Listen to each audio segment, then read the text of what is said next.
apakah boleh mendoakan orang berbeda agama? Pertanyaan saya sangat sederhana untuk menjawabnya. Memangnya Islam itu untuk Muslim atau untuk semuanya?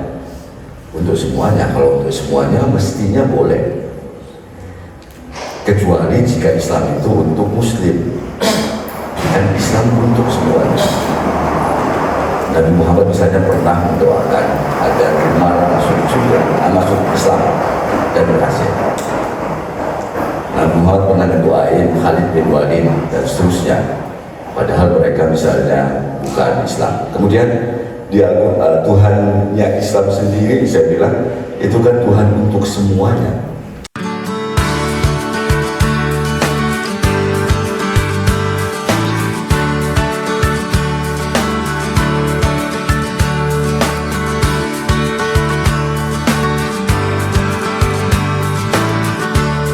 Kita akan memulai acara. Sungguh santai harusnya hari ini, dan kita buat sangat santai dan enjoy, bahwa peristiwa hari ini adalah peristiwa yang harusnya akan tetap menjadi indah bagi kita semua, karena acara hari ini adalah hari masih dalam bulannya kelahiran Nabi Muhammad SAW. Maulana ya Maulana ya sami doana bihurmat Nabi Muhammad istajib doana Maulana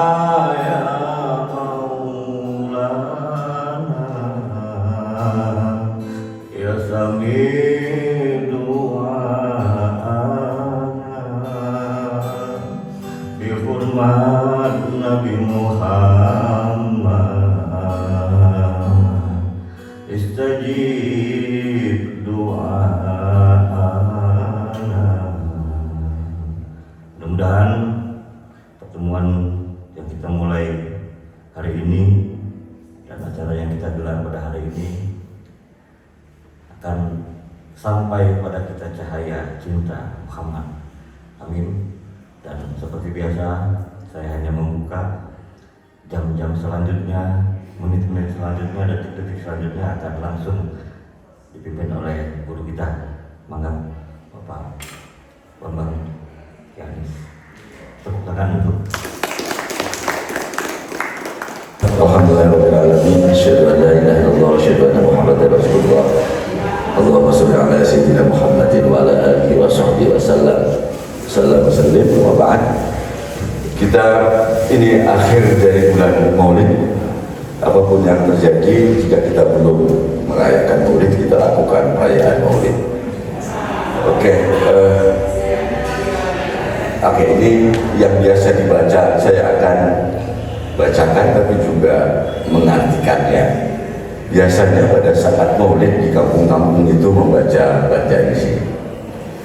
Bismillahirrahmanirrahim. Laqad ja'akum rasulun min anfusikum azizun 'alaihi ma 'anittum harisun 'alaikum bil mu'minina raufur rahim.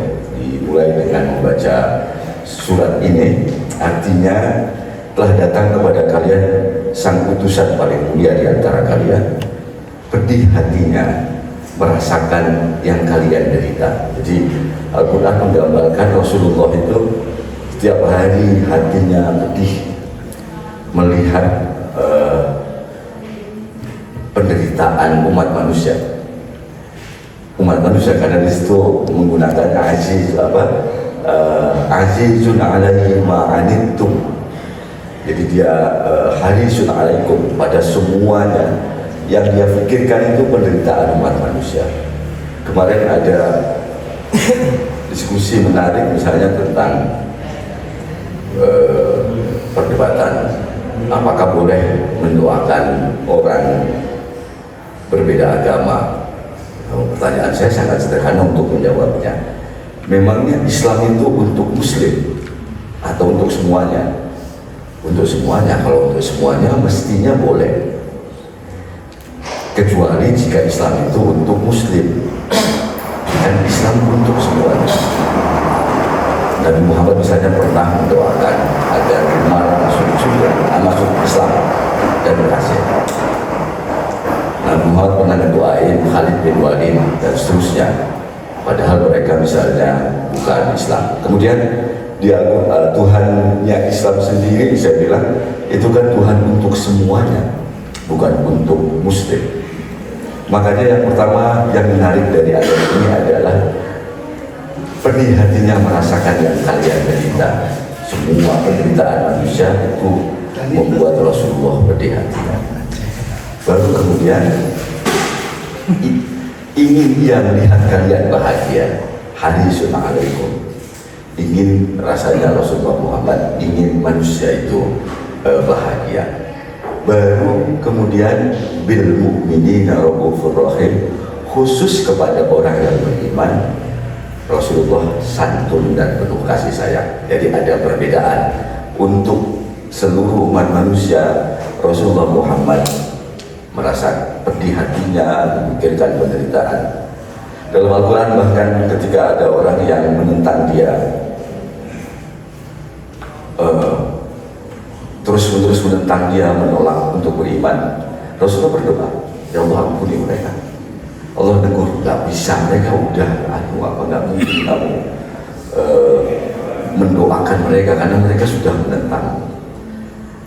Kalaupun kamu 7 kali mendoakannya, tetap saja mereka nggak akan bisa. Rasulullah konon mendoakan 8 kali, karena yang dilarang 7 kali, Rasulullah mendoakan 7 kali. Turun lagi, nggak bakal bisa. Karena Rasulullah hatinya pedih merasakan yang kalian derita dan sangat ingin ia melihat semua umat manusia bahagia. Kritik pada kita saat ini adalah Islam hanya untuk Muslim. Kita misalnya tidak pernah merasa bahwa punya Rasulullah yang diturunkan untuk semua manusia. Harusnya kita baik kepada seluruh manusia, karena Rasulullah memang diturunkan untuk rahmatan lil alamin, untuk semuanya, bukan untuk yang Muslim. Kita di Indonesia ini manja karena banyaknya Muslim, lalu merumuskan Islam hanya untuk Muslim, bukan untuk yang lain. Tapi sebagai orang beriman kita dapat bagian raufun, dia santun dan sangat sayang, dia menyayangi kita semua.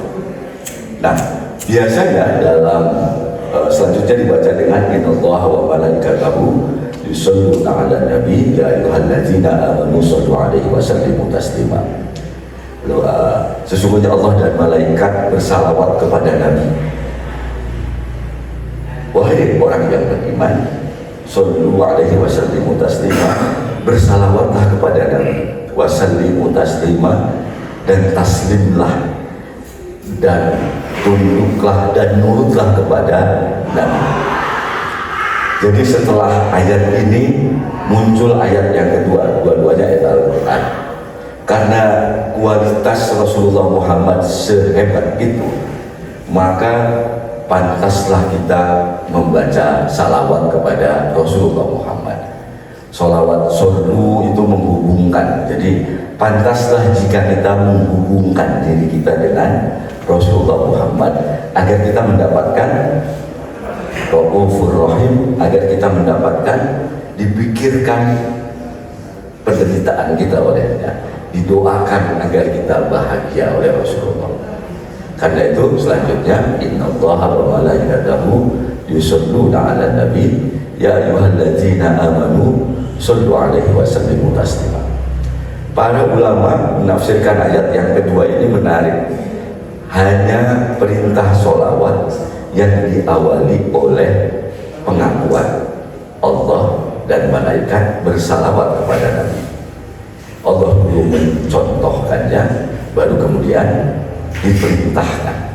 Sesungguhnya Allah dan malaikat bersalawat kepada Nabi.